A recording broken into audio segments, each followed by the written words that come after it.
Hi everyone, ನಾನು ನಿಮ್ಮ ಕನ್ನಡ ಕೋರಿ ಪ್ರೇಮ. ನಮ್ಮ ಯೂಟ್ಯೂಬ್ ಚಾನಲ್ಗೆ ನಿಮ್ಮೆಲ್ಲರಿಗೂ ಆತ್ಮೀಯ ಸ್ವಾಗತ. ವೀಕ್ಷಕರೇ, ನಾನಿವತ್ತು ಒಂದು ಒಳ್ಳೆಯ ರೆಸಿಪಿ ಮಾಡ್ತಾಯಿದ್ದೀನಿ. ಅದೇನಪ್ಪ ಅಂತಂದರೆ, ಬೇಸಿಗೆ ಕಾಲದಲ್ಲಿ ಆರೋಗ್ಯಕ್ಕೆ ತುಂಬ ಒಳ್ಳೆಯದಾದಂತಹ ತಂಪಾಗಿರುವಂತಹ ಹೆಸರುಬೇಳೆ ಪಾಯಸ.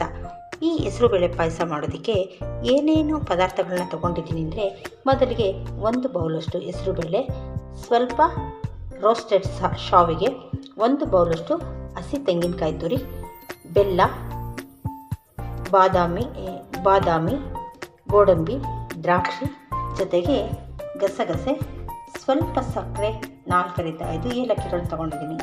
ಈಗ ಹೇಗೆ ಮಾಡಬೇಕು ಅಂತ ಹೇಳ್ತಾ ಹೋಗ್ತೀನಿ. ಮೊದಲಿಗೆ ನಾವು ಹೆಸರು ಬೇಳೆನ ಡ್ರೈ ರೋಸ್ಟ್ ಮಾಡ್ಕೊಳ್ಬೇಕು. ಯಾಕೆಂದರೆ ಹಸಿಯಾದಾಗ ಹೆಸರು ಬೇಳೆ ಹಾಕೋಕ್ಕಿಂತ ಸ್ವಲ್ಪ ಹುರಿದ್ಬಿಟ್ಟು ಆಮೇಲಿಂದ ಇದನ್ನು ಬೇಯಿಸ್ಕೊಂಡ್ರೆ ರುಚಿ ತುಂಬ ಚೆನ್ನಾಗಿರುತ್ತೆ. ಈಗ ಹೆಸರು ಬೇಳೆನ ಸ್ವಲ್ಪ ರೋಸ್ಟ್ ಮಾಡ್ಕೊಳ್ಳೋಣ. ನೋಡಿ, ಈಗ ಸ್ಟವ್ ಹಚ್ಚಿ ಕುಕ್ಕರ್ ಇಟ್ಟಿದ್ದೀನಿ. ಆ 1 ಬೌಲಷ್ಟು ಹೆಸರು ಬೇಳೆನ ಇದರಲ್ಲಿ ಹಾಕಿ ಸ್ವಲ್ಪ ಕೆಂಪಾಗೋವರೆಗೂ ಹುರ್ಕೊಳ್ಳೋಣ. ಕೆಂಪಾಗೋವರೆಗೂ ಹುರಿದ್ರೆ ರುಚಿ ತುಂಬ ಚೆನ್ನಾಗಿರುತ್ತೆ. ನೋಡಿ, ಈಗ 2 ನಿಮಿಷಗಳ ಕಾಲ ಹುರಿದಾಗಿದೆ. ಎಲ್ಲ ಸ್ವಲ್ಪ ಕೆಂಪಾಗಿ ಚೆನ್ನಾಗಿ ರೋಸ್ಟ್ ಆಗಿದೆ. ಈಗ ಇದನ್ನು ಸ್ವಲ್ಪ ನೀರಲ್ಲಿ ತೊಳೆದು ಬಿಡ್ತೀನಿ ನಾನು. ಯಾಕೆ ಅಂತಂದರೆ ಹೆಸರುಬೇಳೆ ಮೊದಲು ತೊಳೆದಿರೋ ಹುರಿದಿರ್ತೀವಲ್ವ, ಈಗ ತೊಳೆದು 2 ಗ್ಲಾಸಷ್ಟು ನೀರು ಹಾಕ್ಬಿಟ್ಟು ಇದನ್ನು ಬೇಯಿಸ್ಕೊಳ್ಳೋಣ. ನೋಡಿ, ಈಗ ತೊಳೆದಾಗಿದೆ. ಹೆಚ್ಚು ನೀರು ಬೇಡ, ಸ್ವಲ್ಪ 1ರಿಂದ 1.5 ಗ್ಲಾಸಷ್ಟು ನೀರು ಹಾಕ್ಕೊಂಡ್ರೆ ಸಾಕು. ಹಾಕ್ಬಿಟ್ಟು ಈಗ ಕ್ಯಾಪ್ ಮುಚ್ಚಿ 1 ವಿಸಿಲ್ ಮಾತ್ರ ತೊಗೊಳ್ಳೋಣ. 1 ವಿಸಿಲ್ಗೆ ಇದಾಗಿರುತ್ತೆ.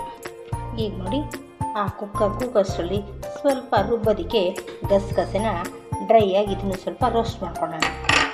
ಜಾಸ್ತಿ ಟೈಮ್ ಏನು ಬೇಡ, ಸ್ವಲ್ಪ 1 ನಿಮಿಷ ಮಾಡಿದ್ರೆ ಸಾಕು. ಆಫ್ ಮಾಡ್ಕೊಳ್ಳೋಣ. ಆಫ್ ಮಾಡಿದ ಮೇಲೆ ಹುರಿದಂತಹ ಗಸಗಸೆನ ಜಾರಲ್ಲಿ ಹಾಕ್ಕೊಳ್ಳೋಣ. ಗಸಗಸೆ ಆದಮೇಲೆ 1/2 ಬೌಲಷ್ಟು ನಾನು ರೋಸ್ಟೆಡ್ ಶಾವಿಗೆನ ತೊಗೊಂಡಿದ್ದೀನಿ.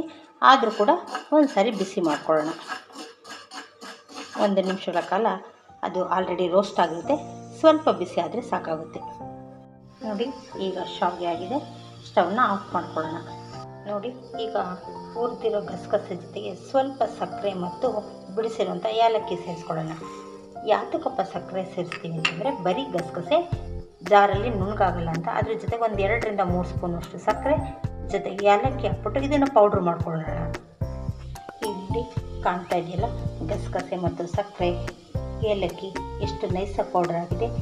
ಈಗ 1 ಕಾಯಿ ಅದೆಲ್ಲ ರುಬ್ಬೋಣ ಈ ಜಾರಲ್ಲಿ ಹಾಕ್ಕೊಂಡು.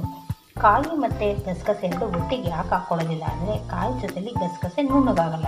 ಅದಕ್ಕೋಸ್ಕರ ಮೊದಲೇ ಗಸಗಸೆ ಸಕ್ಕರೆ ಹಾಕ್ಕೊಂಡು ಏಲಕ್ಕಿ ಪೌಡ್ರ್ ಹಾಕ್ಕೊಂಡು ಪೌಡ್ರ್ ಮಾಡ್ಕೊಂಡ್ಬಿಟ್ಟು ಆ ನಂತರ ಕಾಯಿ ಜೊತೆಲಿ ಈ ಪೌಡರ್ನ ಮಿಕ್ಸ್ ಮಾಡ್ಕೊಳ್ಳೋಣ. ಈ ಪೌಡರ್ನ ಹಾಕ್ಕೊಂಡ್ರೆ ಆಗ ನೀಟಾಗಿ ನುಣ್ಣಗಾಗುತ್ತೆ. ಜೊತೆಗೆ ನಾವು ತೊಗೊಂಡಿರೋಂಥ ಬಾದಾಮಿ ಸಹ ಹಾಕ್ಕೊಳ್ಳೋಣ. ನೀವು ಡ್ರೈ ಬಾದಾಮಿ ಬೇಕಾದರೂ ಹಾಕಿ, ಇಲ್ಲಾಂದರೆ ನೆನೆಸಿಟ್ಬಿಟ್ಟು ಹಾಕಿದ್ರೂ ತುಂಬ ಚೆನ್ನಾಗಿರುತ್ತೆ. ನಾನು ನೆನೆಸಿರಲಿಲ್ಲ, ಸೊ ಹಾಗಾಗಿ ನಾನು ಒಣಗಿರೋ ಹಾಕ್ತಾಯಿದ್ದೀನಿ. ಈಗ ಇವೆಲ್ಲ ಮಿಶ್ರಣವನ್ನು ತುಂಬ ನೀಟಾಗಿ ನೈಸಾಗಿ ರುಬ್ಬಬೇಕು. ಯಾಕೆಂದರೆ ನಾವು ಕಾಯಿ ಎಷ್ಟು ನುಣ್ಣಗುತ್ತೀವೋ ಪಾಯಸ ಅಷ್ಟೇ ರುಚಿಯಾಗಿ ಬರುತ್ತೆ. ಈಗ ಇದನ್ನು ರುಬ್ಕೊಂಡು ಬರ್ತೀನಿ. ನೋಡಿ, ಈಗ ಹೆಸರುಬೇಳೆ ತುಂಬ ಚೆನ್ನಾಗಿ ಬೆಂದಿದೆ. ಇದನ್ನು ಒಂದು ಪಾತ್ರೆ ತಗೊಂಡಿದ್ದೀನಿ. ಈಗ ಏನು ಮಾಡಬೇಕು ಅಂದರೆ, ಇದಕ್ಕೆ ಸ್ವಲ್ಪ ಹುರಿದಿಟ್ಕೊಂಡಿರೋಂಥ ಶಾವಿಗೆನ ಈ ಟೈಮಲ್ಲಿ ಹಾಕಬೇಕು. ಶಾವಿಗೆ ಹಾಕಿ 1-2 ನಿಮಿಷ ಬೇಯಲಿ. ಆಮೇಲೆ ರುಬ್ಬಿರೋಂತಹ ಕಾಯಿ ಗಸಗಸೆನ ಇದಕ್ಕೆ ಸೇರಿಸೋಣ.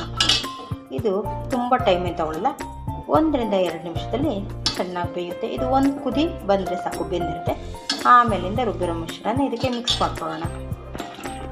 ನೋಡಿ, ಈಗ ಶಾವಿಗೆ ಚೆನ್ನಾಗಿ ಬೇಯ್ತಿದೆ. ಈ ಸಮಯದಲ್ಲಿ ನಾವು ರುಬ್ಬಿಟ್ಕೊಂಡಿರೋ ಅಂತಹ ಕಾಯಿ ಗಸಗಸೆನ ಸೇರಿಸ್ತಾ ಇದ್ದೀನಿ. ನೋಡಿ, ರುಬ್ಬಿಟ್ಟಿರೋಂತಹ ಕಾಯಿ ಹಾಕಿದ್ದಾದಮೇಲೆ 1 ಬೌಲಷ್ಟು ಬೆಲ್ಲ ಹಾಕ್ತಾಯಿದ್ದೀನಿ. ನಾನು ಸಾಮಾನ್ಯವಾಗಿ ಎಲ್ಲ ಅಡುಗೆಗಳಿಗೂ ಬೆಲ್ಲವನ್ನು ಉಪಯೋಗಿಸ್ತೀನಿ, ಸಕ್ಕರೆಯನ್ನು ಅಷ್ಟಾಗಿ ಉಪಯೋಗಿಸಲ್ಲ. ಹಾಗಾಗಿ ಬೆಲ್ಲ ಹಾಕಿದ್ಮೇಲೆ ನೀವು ಹೆಚ್ಚೇನು ಪಾಯಸನ ಕುದಿಸೋದು ಬೇಡ. ಯಾಕೆಂದರೆ ಈ ಬೆಲ್ಲ ಕರಗಿದ್ರೆ ಸಾಕು. ಕಾಯಿ ರುಬ್ಬಾಕಿದ್ಮೇಲೆ ಅದು ಸ್ಮೆಲ್ ಕಳ್ಕೊಂಡ್ಬಿಡುತ್ತೆ. ಅದಕ್ಕೋಸ್ಕರ 1-2 ನಿಮಿಷದಲ್ಲಿ ಬೆಲ್ಲ ಕರಗುತ್ತೆ. ಅಂಥವ್ರಿಗೂ ಬಿಟ್ಟರೆ ಸಾಕಾಗುತ್ತೆ. ಆ ಬೆಲ್ಲ ಕರಗೋ ಟೈಮಲ್ಲಿ ನಾವು ದ್ರಾಕ್ಷಿ ಗೋಡಂಬಿನ ಸ್ವಲ್ಪ ತುಪ್ಪದಲ್ಲಿ ಫ್ರೈ ಮಾಡಿ ಹಾಕ್ಕೊಳ್ಳೋಣ. ನೋಡಿ, ತುಪ್ಪ ಹಾಕಿದ್ದೀನಿ. ಆ ತುಪ್ಪ ಕರಗೋ ಅಷ್ಟರಲ್ಲಿ ಅದೇ ಬೌಲ್ಗೆ ದ್ರಾಕ್ಷಿ ಗೋಡಂಬಿಯನ್ನು ಸೇರಿಸಿ ಸ್ವಲ್ಪ ಫ್ರೈ ಮಾಡಿ ಆಮೇಲಿಂದ ಹಾಕೋಣ. ನೋಡಿ ಚೆನ್ನಾಗಿ ಬ್ರೌನ್ ಕಲರ್ ಬಂದಿದೆ ಗೋಡಂಬಿ ದ್ರಾಕ್ಷಿ ಎಲ್ಲ. ಈಗ ಫ್ರೈ ಮಾಡಿರೋಂಥ ಗೋಡಂಬಿ ದ್ರಾಕ್ಷಿನ ಪಾಯಸದಲ್ಲಿ ಸೇರಿಸೋಣ.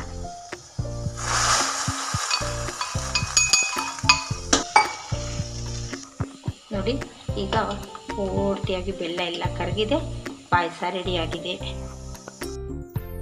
ರುಚಿಕರವಾದಂತಹ ಹೆಸರುಬೇಳೆ ಪಾಯಸ ರೆಡಿಯಾಗಿದೆ. ನೋಡೋದಕ್ಕೆ ಘಮ ಘಮ ಅಂತ ಇದೆ. ನೀವು ಸಹ ಈ ರೆಸಿಪಿಯನ್ನು ಒಮ್ಮೆ ಟ್ರೈ ಮಾಡಿ, ಹೇಗೆ ಬಂತು ಅಂತ ಕಮೆಂಟ್ ಸೆಕ್ಷನಲ್ಲಿ ತಿಳಿಸಿ. ಮತ್ತು ಲೈಕ್ ಮಾಡೋದು, ಶೇರ್ ಮಾಡೋದು, ಸಬ್ಸ್ಕ್ರೈಬ್ ಮಾಡೋದನ್ನ ಮರಿಬೇಡಿ.